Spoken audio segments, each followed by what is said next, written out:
Morning. Let's set up for the Jacksonville Farmers Market. It is early and I am tired, but let's get going.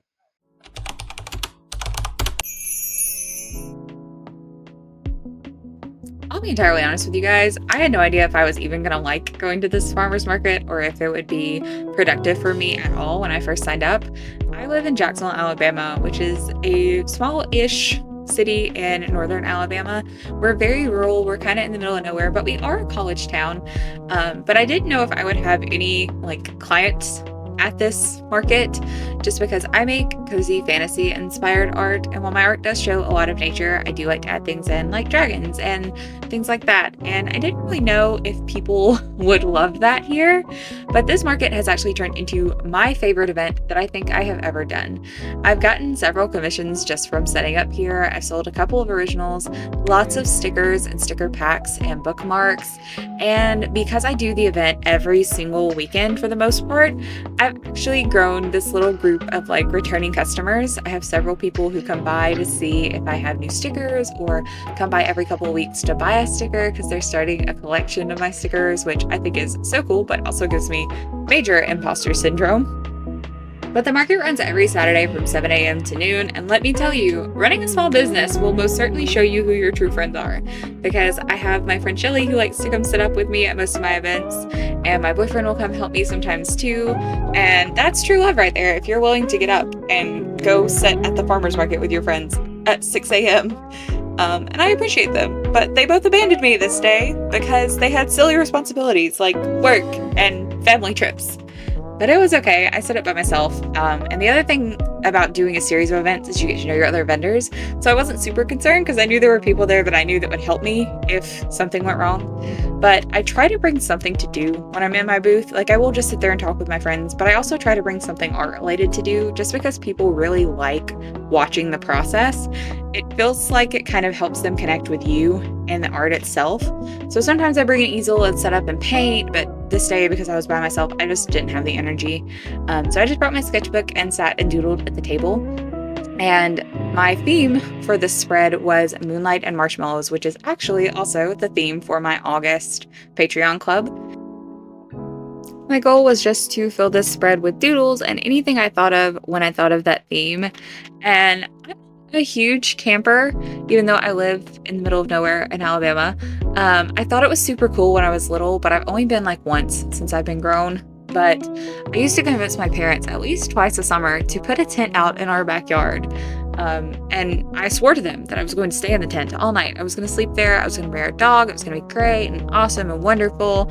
And then every time we tried it, somewhere around 11 o'clock or 10:30-ish, the coyotes would start howling and little Emily was gone. She pieced out right back inside where she could lock the door.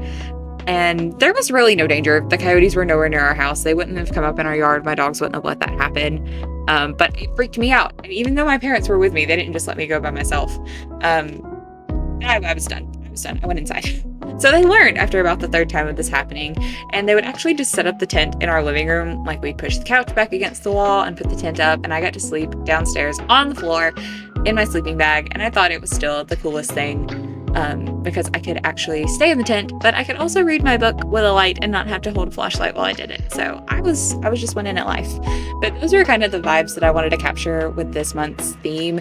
It's just kind of that magic of getting outside and being in nature. I did actually film the entire process of creating this sketchbook spread from rough sketch to final finished colored piece. And that will be in a separate video on my channel, which I'm going to try to start posting more here. I am stepping into the role of a regular classroom teacher in a high school nearby as part of my graduate program, and I'm a little bit nervous about what that's going to do to my creative practice.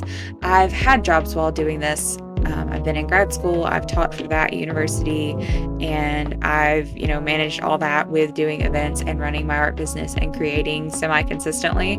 But I know I've also had times where I've let other responsibilities kind of take the front seat and my art get pushed to the back, which it has to happen sometimes because art sadly does not pay my bills yet.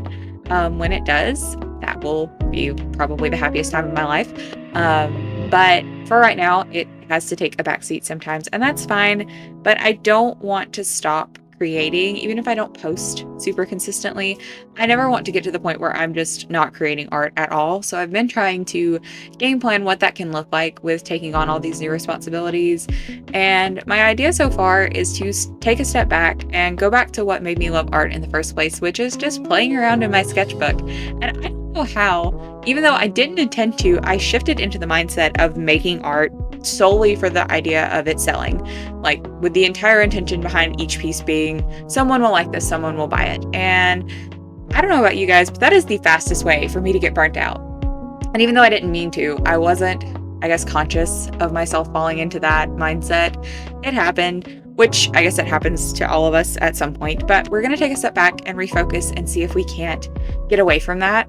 So my goal over the next few months is just to get back in my sketchbook and start sketching and drawing things, even if they're not perfect or polished or finished, just to sit down for 10, 15, 30 minutes a day, draw something, create something. That way I can share it with you guys where I post my stuff on TikTok. I can make some longer videos, filling different spreads in my sketchbook, doing a page, doing some different like drawing challenges. I think it'll be super fun. So hang out and come back and be sure to check next week for the video. I think my tentative schedule is posting on Fridays.